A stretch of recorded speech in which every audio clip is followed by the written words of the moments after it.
मिर्जापुर के मझवा विधानसभा क्षेत्र के पेड़ापुर स्थित स्वामी गोविंदाश्रम इंटर कॉलेज में आयोजित प्रबुद्ध सम्मेलन में पहुंचे डिप्टी सीएम ब्रजेश पाठक ने इंडी गठबंधन पर निशाना साधा। कहा कि भाजपा में आम कार्यकर्ता बूथ से लेकर राष्ट्रीय अध्यक्ष तक बन सकता है, जबकि अन्य दलों में उनका वारिस खानदान से ही होगा। अब राहुल गांधी का वारिस कौन बनेगा? कहा कि अब राहुल गांधी का विवाह होगा कि नहीं होगा। ऐसा भी होता है कि बिना बारात के भी दुल्हन घर आ जाती है। राहुल गांधी का विवाह नहीं हुआ तो प्रियंका बच्चे का पार्टी नेतृत्व करेंगे। ब्रजेश पाठक ने कहा कि मोदी योगी को परास्त करने के लिए विदेश से फंडिंग की गई। कहा कि चुनाव को धुरी पर घूम रही है। एक तरफ भाजपा गठबंधन है, दूसरी तरफ इंडी गठबंधन ने कहा कि दोनों में अंतर है। भाजपा ही लोकतांत्रिक व्यवस्था के तहत चुनाव कराती है। भाजपा देवी दल नहीं है, भारत माता के लिए काम करने वाली पार्टी है। कहा कि श्यामा प्रसाद मुखर्जी ने कहा था कि दो विधान और दो संविधान नहीं चलेगा। 1947 में देश को बांटा गया, ट्रेन में पाक से लौट रहे लोगों को काटा गया, खून की नदियां बही थी, क्या सत्ता पाने के लिए बंटवारा हुआ था। उन्होंने माइक कुर्सी लगाने वालों को प्रणाम किया। कहा कि स्वागत करने वालों की सूची में उनका नाम नहीं है,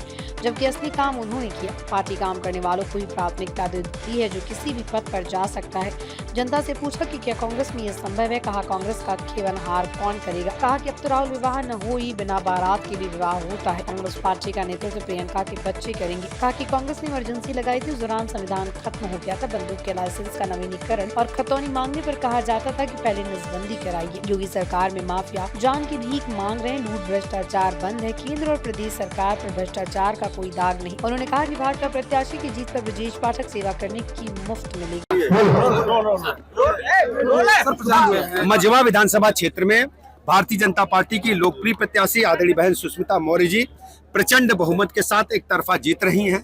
यहाँ आम जनमानस से जाति धर्म संप्रदाय से ऊपर उठ करके जिस ढंग से यहाँ पर एकत्रीकरण किया है, हम कह सकते हैं मां विंध्यवासिनी की कृपा से प्रचंड बहुमत के साथ एक तरफा जीतेंगी। माननीय प्रधानमंत्री जी की गरीब कल्याण योजना जन जन तक पहुंची है और उत्तर प्रदेश का लाइन ऑर्डर नंबर 1 पर पूरे देश में है। लोगों का मानना कि भारतीय जनता पार्टी बेहतर ढंग से शासन प्रशासन दे सकती है। बहन सुष्मिता मौर्य जी को इस बार आम जनता मझवा में आशीर्वाद देने जा रही है। अखिलेश यादव ने कहा है कि चुनाव की तारीख बदल दी है। देखिए अखिलेश जी संवैधानिक संस्थाओं पर इस प्रकार हमेशा प्रहार करते रहे, जो भारत के लोकतंत्र में कभी स्वीकार लोग नहीं। सुप्रीम कोर्ट ने मदरसे को संवैधानिक दर्जा दे दिया है। देखिए अब तो न्यायपालिका ने मोहर लगा दी है, आप सबको स्वागत करना है न्यायपालिका का।